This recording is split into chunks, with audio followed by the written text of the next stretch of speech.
This is an I Am Listening podcast. Anne was quite obviously a very large part of the community in Maidstone. She was highly regarded for her constituency work, i.e. helping people in the community with specific issues. And she was seen a lot and interacted a lot with the people of Maidstone. So people had a lot of respect for her. Welcome to the Kent Politics Podcast.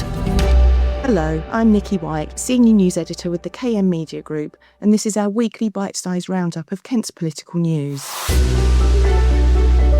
Kent's political world and beyond continues to be rocked by the news of the death of former Kent MP Ann Widdecombe. Miss Widdecombe hadn't lived in the county for some time, but had represented the Maidstone constituency, later known as Maidstone and the Weald, for 23 years, between 1987 and 2010. She was undoubtedly one of the biggest characters in politics.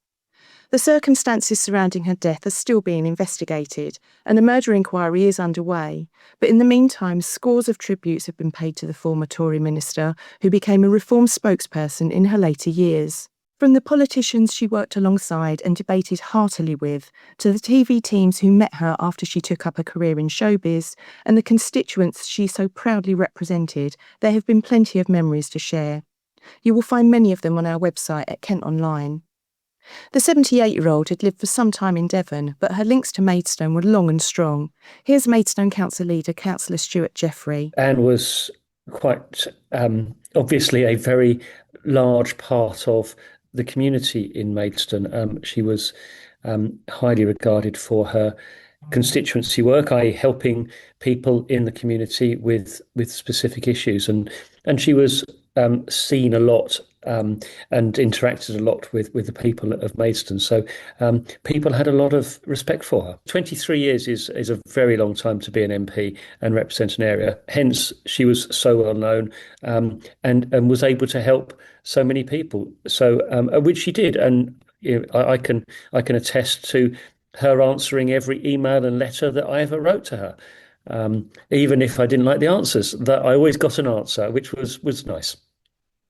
What was she like as a person? You know, when you sort of were with her in person or discussing an issue, what was she like? She was extremely forthright in her views. She had no qualms about speaking her mind.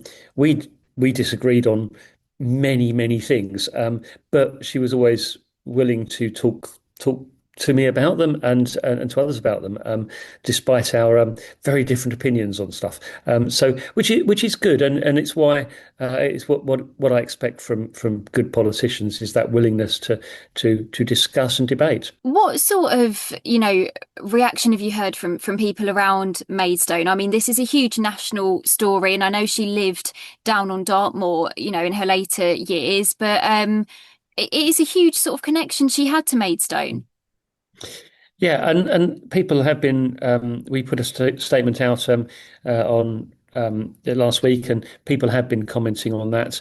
And often the comments are how Anne helped them on various issues. The one that sprung to mind was a woman who said she approached Anne because she was facing eviction and helped, and she's still in that house 20 years later. That's the kind of story you get. And it's heartwarming that she intervened at that very granular level to support people in their day-to-day lives. Although Miss Widdecombe held several ministerial positions in Sir John Major's government, she is remembered best locally as a hard-working constituency MP who lived in Sutton Valence and had made the county her home. Many people, it seems, have an Ann Widdecombe story to tell, and that includes me.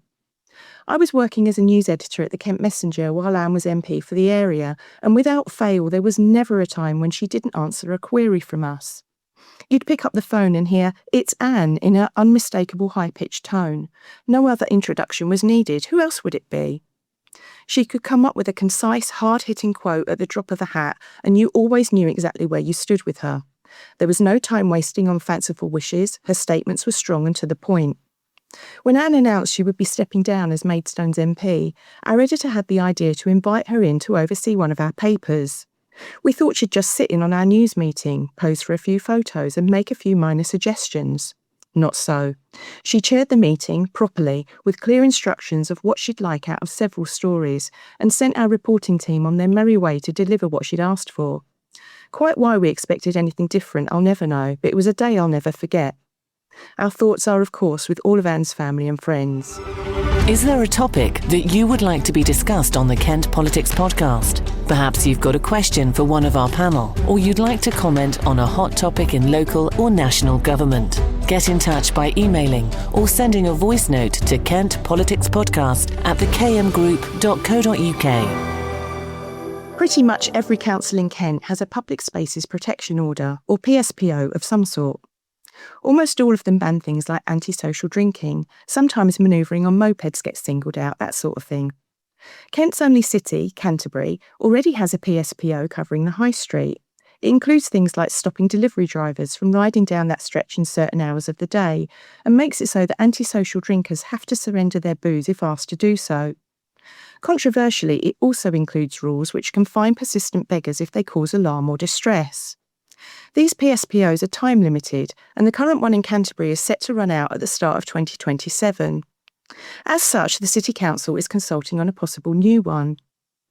As part of this, the provisions on persistent begging are going to be removed, since the Vagrancy Act of 1824 has been officially repealed, and the authority says that by their nature, beggars are often either unable to pay or being exploited, so issuing fines is not the right approach. They are, however, proposing and consulting on a new addition to the rules, and this one's about noise. It would see some sort of regulation over the use of amplifiers, technically prohibiting it and making it so that people have to turn them down when asked by an authorised person, or face a fine if they don't comply. Canterbury has quite a long high street drag and is known to have its fair share of buskers, performers and sometimes even preachers, all plying their trade using amplifiers and the like. Out on the streets of Canterbury, local democracy reporter Dan Essen and our KMTV colleague Megan Shaw went out to see what people thought. Buskers themselves, perhaps unsurprisingly, were quite critical.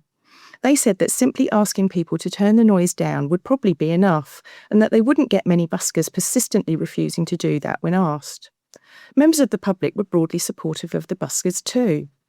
Most people told us they've never thought any of the buskers to be offensively loud, and that a lively culture of street performers is a distinctive feature of the cathedral city. However, the council says the proposal came about after an increase in noise complaints about amplification in the past year or so. Either way, as it stands, the plans are only a draft, and we won't know for a definite if the rule will end up being included for some months. In Medway, there was relief for many councillors and residents as a huge application for 800 homes was dismissed at appeal after being refused by the town's council back in December. Richborough Estates Limited put forward plans for the development last year for the 50-hectare site just north of the A289 in Wainscott. It would have included 800 homes, 240 of which were due to be affordable ones, a primary school, community centre and a retirement home. However, it received massive opposition from local residents, with 176 letters of objection, and council officers also recommended it be refused when it came before members of the planning committee.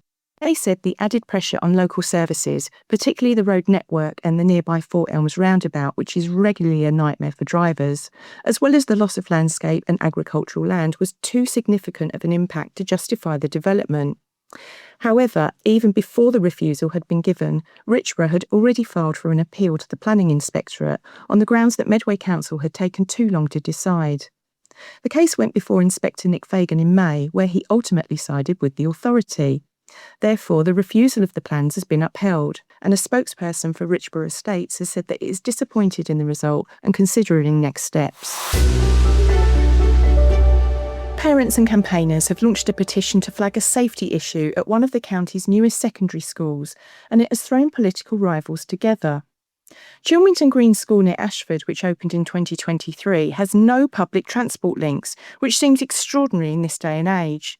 Mums, dads and carers say the designated safe walking route is unsafe, will be poorly lit in winter, requires children to walk alongside roads with 40 mph speed limits, and includes one section on a grass verge.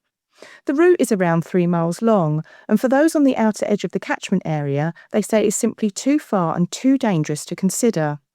This means all the children, except a few who cycle or live nearby, have to be driven to school. This impacts on home and work life for the parents, but also robs the young people of that special sense of independence they get from going to secondary school. Now, in an act of parent power, the adults are demanding Kent County Council steps up and provides a bus service for school drop-off and pick-up times. Parents say they are prepared to fund the scheme through fares. The school was conceived and built to service the expected 6,000 plus houses that would be built in that area outside Ashford. The plan hit an obstacle when the developer for these houses went bust, meaning there is little prospect of a commercial bus provider stepping in anytime soon because there is no demand. The campaign has been supported by Conservative County Councillor Bill Barrett and Reform's Nick Wibberley. The school has only 3 year groups at the moment, but will swell over time to more than 1,000 pupils, which could cause major traffic headaches. Councillor Barrett, who represents a division in the school's catchment area, said Chilmington Green School may be one of the very few in the county without a bus service. This is not the first time unlikely political bedfellows have cooperated recently. Earlier this week, the Tories and Reform teamed up to stamp out antisocial behaviour in the Gravesend and Dartford area, and the Greens and Restore Britain tried to save a post office near Sevenoaks. As far as getting a bus for Chilmington Green School, there is an impasse. KCC says that a bus service would be dependent on a subsidy coming from the houses which cannot be built yet, and it cannot find an operator willing to take the route on. And the authority said the walking route had been tested and deemed safe. Ashford Borough Council said it does not run bus services, but notes that as the community expands, it will be important for Kent County Council, as the Highways and Education Authority, to consider and arrange appropriate bus provision. That's it from us this week. You can find more on the stories we've featured at our politics page at Kent Online, plus the latest breaking news. This week, while we're recording, a decision has been announced over local government reorganisation, the biggest shake-up in 50 years. You'll be able to find out what the government has decided for Kent and reaction to that on our website. And for even more, you can find details of how to sign up for our weekly newsletter at kentonline.co.uk/newsletters. And don't miss KMTV's politics show every Friday at 5 p.m. Thanks for joining us. Thanks for listening to the Kent Politics Podcast. Don't forget to check out stories throughout the week on the politics page of Kent Online. And you can watch the Kent Politics Show on KMTV every Friday at 5 p.m. or on demand at kmtv.co.uk. This has been an I Am Listening podcast. For more information, head over to our website, im-listening.co.uk.